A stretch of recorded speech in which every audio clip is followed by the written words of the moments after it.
नहीं है। पप्पू यादव के ऊपर जो जानलेवा हमला हुआ तो जो हमलावर हैं अब उनको फूलों से स्वागत किया जा रहा है।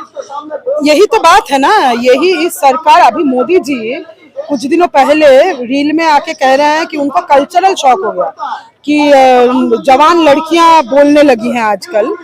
तो ये जो कल्चर है, गुंडई का कल्चर, आज पप्पू यादव के ऊपर जो जानलेवा हमला कर रहा है, सरकार उनके ऊपर कार्रवाई के जगह उनको फूल माला बरसा रहा है। हमें याद है अखलाक का जब मौत हुआ था इस देश में, जो पहला मॉब लिंचिंग का घटना मास्क के नाम पे पीट के मार दिया गया था अखलाक को। उनके हत्यारों में से एक का जब नेचुरल डेथ हुआ, उनको भारत के तिरंगा से उनको सम्मानित किया था यही भाजपा सरकार ने। हमें याद है कठुआ में जब 8 साल के बच्ची का बलात्कार और मौत हुआ था कश्मीर के कठुआ में, बलात्कारी के आरोपी के पक्ष में हाथ में तिरंगा झंडा लेके भाजपा के लोग जुलूस में उतरे थे।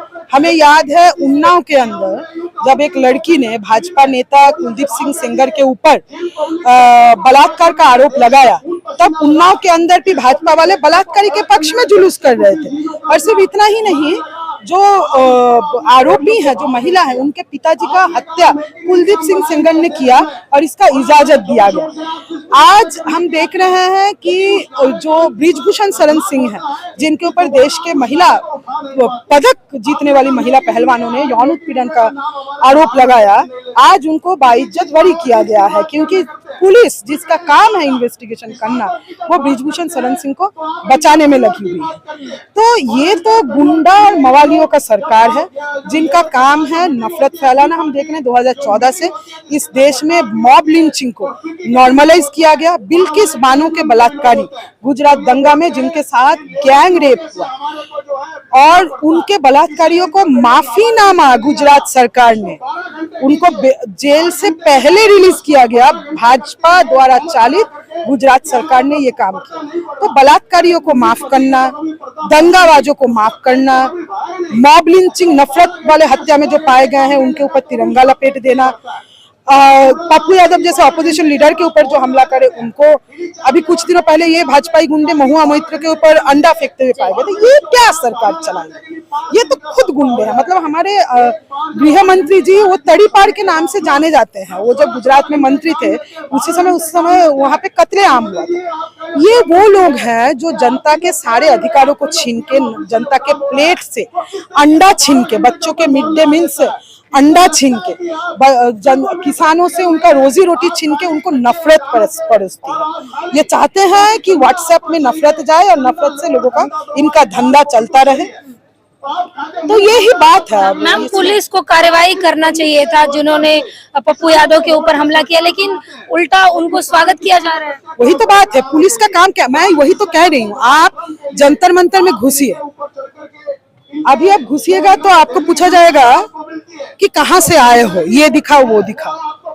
पूरा पुलिस अगर नौजवान लड़कियों के पीछे लगा के रखोगे, जंतर मंतर में युवा इकट्ठा हो जाएंगे पेपर लीक के खिलाफ, उनके ऊपर दमन के लिए इकट्ठा रखोगे, जंतर मंतर में शांतिपूर्ण नागरिक प्रोटेस्ट करेगा उसको डंडा लगाने के लिए लगाए रखोगे, पुलिस लगाए रखोगे कि यूनिवर्सिटीज के अंदर पढ़े लिखे छात्र कहीं सही सवाल तो नहीं उठा रहे हैं। तो जो लोकतंत्र का बात उठाए, जो जनता के अधिकार का बात उठाए, वो क्रिमिनल, उनके पीछे पुलिस लगा के रखोगे तो बलात्कारी का बचाव तो होगा, दंगाई का बचाव तो होगा। तो criminal, being criminal is a reward in this government. हमको ये बात हम 2014 से देख रहे हैं। हम देख रहे हैं कि साध्वी प्रज्ञा भाजपा से उनको एमपी का टिकट मिलता है। हमने देखा है कि जो लोग नफरत के नाम पे मॉब लिंचिंग किए हैं झारखंड के अंदर, झारखंड के इससे पहले जब भाजपा सरकार था, झारखंड के अंदर भाजपा नेता, झारखंड में जो मॉब लिंचिंग हुआ था उसके जो आरोपी थे, जब वो जेल से निकले, भाजपा नेता जेल में जाके उनको फूल का जो है माला पहनाए। तो मैंने बोला कठुआ में कौन था जो बलात्कारी के पक्ष में हाथ में तिरंगा लेके उतरा था, कौन था? भाजपा वाले थे। तो अब अगर नियम कानून का अगर यही मतलब हो जाए कि लोकतांत्रिक रूप से विरोध प्रदर्शनकारी वो क्रिमिनल है, और जो सरकारी पार्टी है उसका मेंबर अगर आप है, बलात्कारी है, गुंडई है, तो आपके लिए फूल माला है, आपके लिए एमपी का टिकट है, आपके लिए भारत का तिरंगा झंडा है।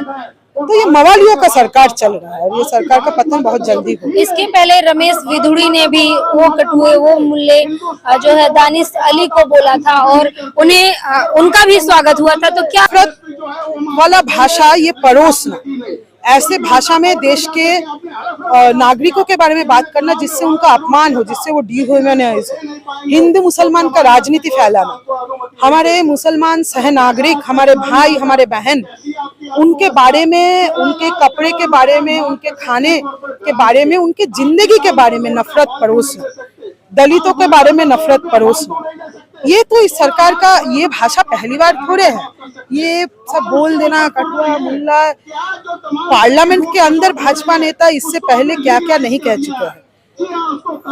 दंगा करते हुए कपिल मिश्रा जो आज अभी दिल्ली में श्रम मंत्री है, दिल्ली दंगा शुरुआत करने में उनका जो ईस्ट दिल्ली में जहाँ पे दंगा शुरू हुआ, दंगा शुरू होने के 1 घंटा पहले लोकल एसीपी के सामने उन्होंने कहा कि अगर आधे घंटे के अंदर ये प्रदर्शनकारी नहीं उठे तो इनके सुरक्षा का गारंटी, और 1 घंटे के अंदर दंगा शुरू। आज वो मंत्री हैं, कोई कार्रवाई हुआ उनके ऊपर? आप इतिहास बने 2014 के बाद से इतिहास उठा के देख लीजिए। भीमा कोरेगांव में भिड़े गुरुजी संभाजी भिड़े जो मेन कॉन्स्पिरेटर है भीमा कोरेगांव वायलेंस के, खुला घूम रहे हैं। ये जो राम रहीम है, इनके साथ मोदी जी खुद मंच शेयर कर चुके हैं, मंच से बोल चुके हैं आपके बिना तो नहीं हो पाएगा, ठीक है ना? तो बलात्कारियों के बिना इनका नहीं हो पाता है। और देश का आम जनता, और क्रिमिनल कौन है? वही बात है, मैंने कहा क्रिमिनल कौन? नौजवान क्रिमिनल है, किसान क्रिमिनल है, मजदूर क्रिमिनल है। आज जंतर मंतर में फेशियल रिकॉग्निशन टेक्नोलॉजी वाला गाड़ी किसने इजाजत दिया? मैं देश का नागरिक हूं, मैं कहीं भी आऊं, कहीं भी जाऊं, मेरा चेहरा किसी सरकारी खाते में दर्ज होगा, इसका इजाजत क्या मुझसे लिया गया? कौन से कानून के तहत? जो जंतर मंतर में घुसेगा उसका चेहरा सरकारी खाते में दर्ज है। You are criminal because you are talking about constitution of India, you are criminal because you are talking about the rights of the people of India, ठीक है मैम। लेकिन पप्पू यादव को लेके कहा जा रहा था कि उन्होंने राम भगवान का अपमान किया, जिस तरह से उन्होंने पार्लियामेंट में एक नाटकीय रूप से दिखाने की कोशिश की कि राम मंदिर में चोरी कैसे होती है। तो ये राम भगवान का अपमान है या उन चोरों का अपमान है जो इस देश के आस्थावानों द्वारा दिया गया दान के पेटी में सेंध मारे हैं? और ये योगी आदित्यनाथ के बिना, उनके नॉलेज के बिना, अयोध्या के राम मंदिर में योगी आदित्यनाथ, प्रधानमंत्री नरेंद्र मोदी, अमित शाह के नॉलेज के बिना, क्योंकि राम मंदिर का जो पूरा प्रोजेक्ट है ये केंद्रीय सरकार का प्रोजेक्ट है। प्रधानमंत्री जी भूमि पूजन में मौजूद थे, प्रधानमंत्री जी इनॉग्रेशन में मौजूद है। जो टेम्पल कमिटी चलाता है राम मंदिर को, वो केंद्रीय सरकार के देख रेख में वो स्थापित हुई है। रिपोर्ट्स आए हैं कि दान पेटी के इर्द गिर्द वाला सारा सीसीटीवी कैमरा वो बंद था। ये जानबूझ के, ये नॉलेज के तहत, नॉलेज में है योगी आदित्यनाथ। तो दान पेटी से जो चोरी कर रहे हैं वो राम भक्त है, क्योंकि वो आपके पार्टी में है, क्योंकि वो चोर लिटोरों का पार्टी भाजपा में है। और दान पेटी के में चोरी के खिलाफ जो बोल रहा है वो राम का अपमान कर रहा है। ये क्या मजाक चल रहा है? राम का अपमान तो बैठ के राम को इन्होंने धंधा बना लिया है। इसीलिए कहा जा रहा है उनके ऊपर हमला भी हुआ, फिर देखिए हमलावर का स्वागत भी हुआ। हमला करने वालों, अगर हमला करने वाले भाजपा से है तो उनको हमला करने के लिए कोई कारण नहीं चाहिए। मैंने कहा ना कि जो सोच इस दुनिया के, इस धरती से 500 साल पहले मिट जानी चाहिए थी, मनुवाद का सोच भाजपा, पितृसत्ता का सोच भाजपा, बलात्कारी के पक्ष में बोलने का सोच भाजपा, जो ये सोच है कि महिलाएं चुपचाप सहती रहे, बोले ना, ये तो आज से 100 साल पुरानी सोच है। भाजपा उन सोच का धारक और वाहक है। धर्मनिरपेक्ष देश जहाँ पे आप धर्म के नाम पे भेदभाव नहीं फैला सकते हैं, आप नफरतगर्दी नहीं कर सकते, आप डिस्क्रिमिनेशन नहीं कर सकते हैं। वो सारी नीतियां, वो सारे कानून, वो सारे वार्ता, वो सारे भाषा नेताओं का है, ये तो है। तो ये तो मनुवादी, जातिवादी, संविधान विरोधी, देश विरोधी ताकत इस समय देश को सत्ता में काबिज है। Thank you.